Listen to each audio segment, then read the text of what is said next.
Bom dia, vou falar agora de Joaquim Manuel de Souza Andrade, mais conhecido por Sousândrade, um poeta do romantismo brasileiro, da terceira fase, conhecida como fase condoreira ou fase social, em que os poetas românticos começaram a se preocupar mais com a sociedade, com a escravidão no Brasil. Ou seja, eram contra a escravidão, contra o que estavam fazendo com o ser humano, tratado como uma mercadoria que estava sendo posta à venda.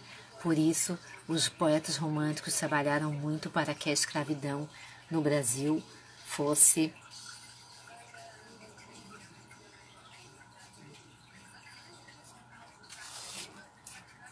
totalmente dizimada da população brasileira, né? Então temos aí a música Perfeição do Legião Urbana, que feita muitos e muitos anos depois, na era moderna, retrata essa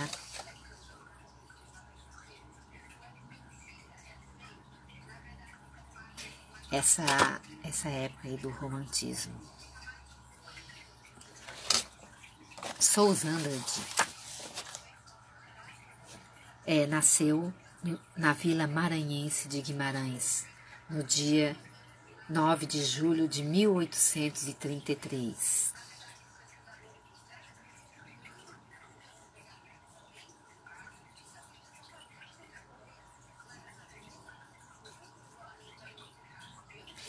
E ele passou a vida entre o Brasil, Europa e Estados Unidos, visto que era filho de comerciantes de algodão.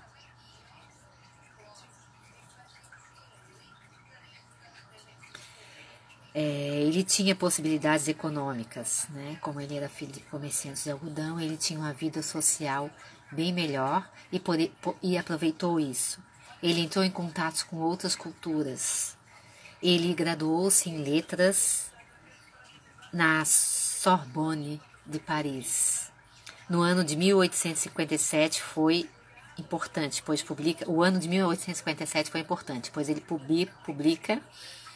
Oi, tudo bem, prof? Publica seu primeiro livro de poesias, Harpas Selvagens. Ele também, com 38 anos, em 1870, ele passa a viver nos Estados Unidos. Chegou a morar em Nova York, onde foi secretário e colaborador do periódico é um jornal, Novo Mundo, 1871 a 1879. Nesse período, ele escreveu bastante sobre as impressões existentes entre o Brasil e os Estados Unidos, para a gente ver o que nós vemos hoje em dia, o que ele via naquela época, né? No ano lá de 1857, imagina, na era de 1800 e agora na era do século 21, 2020. O que será que mudou? Os estudos foram retomados. Nesse período, ele escreveu suas impressões existentes no Brasil. Dois poetas e irmãos, Augusto e Haroldo de Campos, publicam Revisão de Sousândrade no ano de 1960. E nessa revisão, eles comentam o seguinte: Augusto de Campos, poeta, comenta o seguinte sobre o poeta Sousândrade.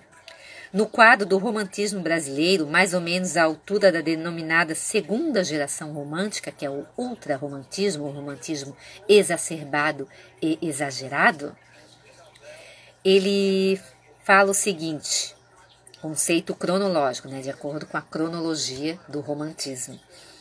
Passou clandestino um terremoto, ou seja, ele passou sem ser visto, mas ele foi de extrema importância e foi valorizado.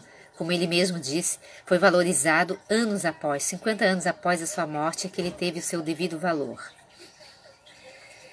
Joaquim de Souza Andrade, ou Sousândrade, como o poeta preferia que o chamassem, agitando assim já na bizarria do nome, ou seja, Sousândrade, um nome diferente, aglutinado e acentuado na esdrúxula, uma bandeira de guerra, esdrúxula, esquisita, estranha. Ele também o poema mais famoso de Sousandrade, para falar para vocês sobre ele, né? Vocês podem depois pesquisar e ler mais sobre ele, mas o mais famoso é o Geza Errante. O que quer dizer o Geza? O Geza Errante. Errante quer dizer sem destino, sem local para ir, sem direção. Ele, escrito lá entre 1858 e 1888, ele foi composto por 13 cantos, então ele fez uma narrativa, uma épica, um poema épico, uma narrativa em forma de poema. E ele se inspirou numa lenda andina, no qual um adolescente, o Geza, seria sacrificado em oferecimento aos deuses. Só que acontece que esse índio consegue fugir e passa a morar em uma das maiores ruas de Nova York. Então, o que ele fez? Né? Ele criou essa história aí e juntou lá o Brasil com Nova York. Um índio, né, que seria o selvagem naquela época, ou seja, vivia num ambiente totalmente natural, da natureza, da caça, para viver em Nova York. Já um lugar mais citadino. Os sacerdotes que os perseguiam estão agora transformados em capitalistas da grande cidade de Nova York. Olha como Sousandrade faz esse comparativo, né? Entre a vida natural, a natureza e a selvageria do capitalismo. E querem o sangue de Geza, que vê o capitalismo como uma doença consolidado. Claro que sabemos que o capitalismo, se for um capitalismo moderado, como existe em alguns países, ele até funciona, mas o capitalismo selvagem, como já cantaram em algumas músicas, música do Titãs, Homem Primata, Capitalismo Selvagem. No Brasil temos um capitalismo selvagem, poucos com muito e muitos com muito pouco. É o que observamos até hoje. E dotada com pinceladas autobiográficas, o Geza Errante denuncia o drama de povos indígenas à exploração dos povos europeus, ou seja, desde 1500 que os povos indígenas vêm sendo duramente explorado pelos povos europeus.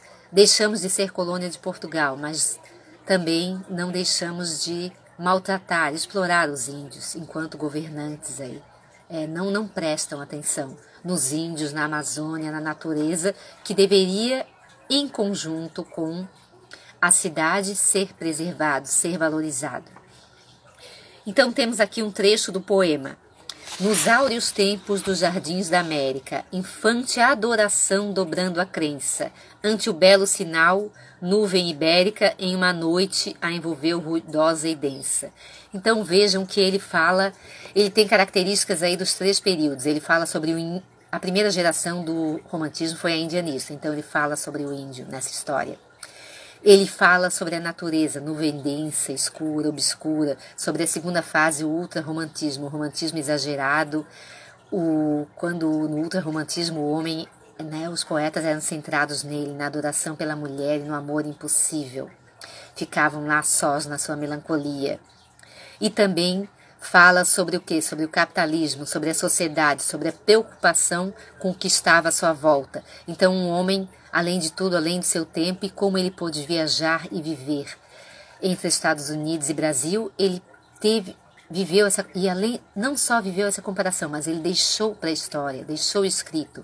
Então leiam esse poema aí, o Geza Errante, é uma grande lição, e pensem se o que mudou daquela época para agora, o que vimos antigamente, o que vimos lá em 1836, lá no romantismo, e o que vemos agora, no ano de 2020.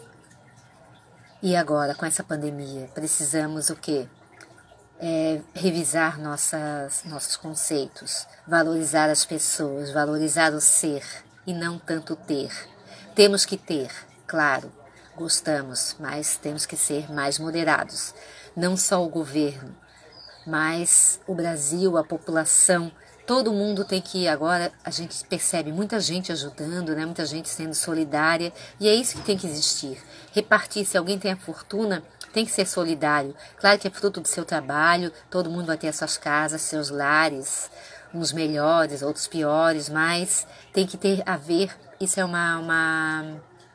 um momento para a gente pensar, né, na desigualdade social, nas pessoas que não têm o que comer e outras têm acesso, outras têm demais e muitas não têm nada, ou quase nada, ou muito pouco.